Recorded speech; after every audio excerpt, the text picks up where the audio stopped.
5 தலைமுறையாக பெண் குழந்தை மட்டுமே ஈண்டெடுத்துட்டு வந்திருக்கிறாங்க. இவங்களுக்கு சேலத்து மகமாய் மனமிறங்கி 5வது தலைமுறையாக இவங்களுக்கு ஆண் வாரிசாக கொடுத்துருக்காங்க. அதுவே அவங்களுக்கு பேரதிர்ச்சியாக அதிர்ப்புறமாக இருக்குது. நம்ம சேலத்து மகமாய் கொடுத்த வரோம். இப்போ 4 வருஷம் நீங்கள் இருந்த கடும் தவ வாழ்க்கைக்கு 3 அமாவாசை கும்பப்பல்ல சாப்பிட்டு 4வது மாதம் உங்களால் வர முடியல. அதே மாதமே அம்மா கருவை தக்க வச்சு ஆண் வாரிசாக கொடுத்துருக்காங்க. அம்மாவை பற்றி என்ன நினைக்கிறீங்க? மக்கள்கிட்ட என்ன சொல்ல விரும்புகிறீங்க? அம்மாவை பற்றி சொன்னால் நம்பிக்கையோடு யாராக இருந்தாலும் வரணுங்க. வந்துட்டு உடனே நடக்கணும்னு எதிர்பார்க்க முடியாது. எங்கெங்கிருந்தோ வர்றாங்க, நம்ம கூட பக்கத்துலேருந்து தான் வரோம். அதனால் நம்பிக்கையோடு வாங்க, நல்லபடியாக நடக்கும். நாங்கள் எத்தனையோ டாக்டரை பார்த்துட்டோம், எதுவுமே முடியாது. ஐவிஎஃப் வரைக்கும் ட்ரை பண்ணிட்டோம். முடியாதுங்கிற பட்சத்தில் தான் கடவுளை நம்ப வேண்டியது இருக்குது. சேலம் சமயவரத்து மாரியம்மா எல்லாருக்குமே வேணுங்கிற வரத்தை கொடுப்பாங்க.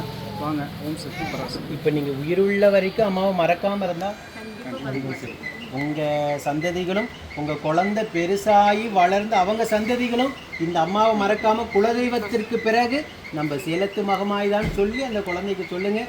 அவங்களும் மறக்காமல் அம்மாவை நித்தம் வந்து வழிபாடு வருடத்துக்கு ஒரு முறையோ 6 மாதத்துக்கு ஒரு முறையோ வந்து வழிபாடு செய்துக்கிட்டே இருங்க.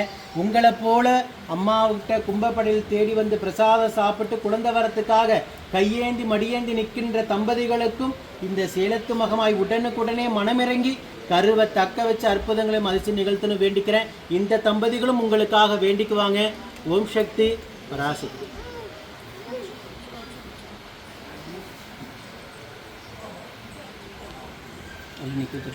திருப்பூர் மாவட்டம் அனுப்பூர் பாளையம் மாரியம்மன் கோவில் வீதி காளீஸ்வரன் தமிழரசி தம்பதிகள் திருமணமாகி 4 ஆண்டுகள் குழந்தை பேர் இல்லாமல் நம்ம சேலத்து மகமாயை தேடி வந்து 3 அமாவாசை கும்பப்படையில் தொடர்ந்து சாப்பிட்ருக்காங்க.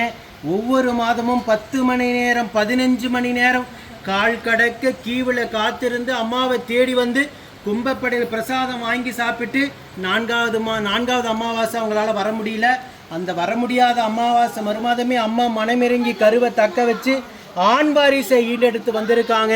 உயிருள்ள வரைக்கும் மறக்க முடியாத மழலை செல்வத்தை பிள்ளை செல்வத்தை அம்மா அவங்களுக்கு அள்ளி கொடுத்துருக்காங்க. அதுவும் ஆண் வாரிசாக கொடுத்துருக்குறாங்க. எத்தனை தலைமுறைக்கு பிறகு உங்களுக்கு ஆண் வாரிசு கொடுத்துருக்காங்கப்பா? உங்களுக்கு